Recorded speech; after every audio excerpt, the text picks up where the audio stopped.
If you're having the problem of connection failed or invalid MMI code on WhatsApp, today's video I'm going to show you how you can fix it. So first thing first, you have to make sure that your SIM card is valid and it's reading on your device.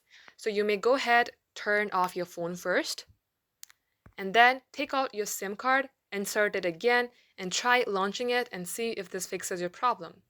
Another thing you can do is update your WhatsApp. Head over to your Play Store, search for WhatsApp application. And if you see update, tap on update. If you see open, that means your application is already updated. Head over to your settings, scroll all the way below and tap on apps. Here also search for WhatsApp. Tap enter, and if you see your application here, open it. Scroll below, tap on storage, clear the cache.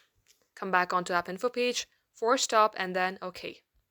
Now again, restart your device, launch your WhatsApp and see if this fixes your problem. If it's still not working, then uninstall WhatsApp, reinstall it again from your Play Store, and this shall fix your problem.